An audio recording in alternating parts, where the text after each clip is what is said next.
ছোট্ট একটি বিড়াল অনেক অসহায় ছিল। সে রাস্তার পাশের ময়লা আবর্জনা খাবারগুলো খেত। তাকে দেখে দুটি বিড়াল অনেক হাসাহাসি করতে লাগলো এবং সে তাদেরকে অনেক কষ্ট পেল এবং কাঁদতে শুরু করে দিল। তারপর সে সেখান থেকে গিয়ে বের হয়ে মানিব্যাগে দেখে তার কোনো টাকাই নাই।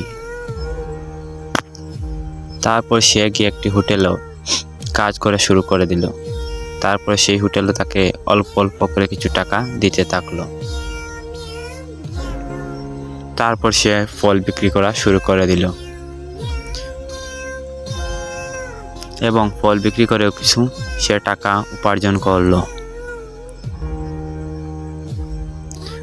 তারপর সে হোটেলে আবার বয় হিসাবে কাজ করা শুরু করে দিল এবং হোটেলে কিছু টাকা উপার্জন করলো। সে ধীরে ধীরে টাকাগুলো জমাতে থাকলো। হোটেলে অনেক কষ্ট করে অনেক টাকা উপার্জন করলো।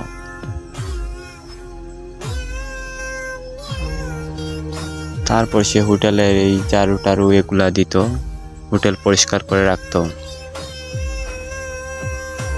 তারপর সেখানে তাকে টাকা দিত, সে টাকাগুলো সে জমিয়ে রাখতো এবং ধীরে ধীরে সে অনেক উন্নত হতে থাকলো। ফুড ডেলিভারি দিত, সে সেখান থেকে টাকা উপার্জন করতো। তারপর ধীরে ধীরে গনে দেখে তার অনেক টাকা হয়ে গেছে, সে অনেক টাকার মালিক হয়ে গেছে। তারপর সে শোরুমে যায় এবং একটি গাড়ি কিনে সেই গাড়ি করে সে গ্রামে তার চলে আসে। তারপর অসহায় বিড়ালদের জন্য সে আরও কিছু খাবার কিনে হোটেল থেকে। তারপর সেগুলো নিয়ে চলে যায় গ্রামে। তারপর সেগুলো এই অসহায় বিড়ালদের মাঝে বিতরণ করে।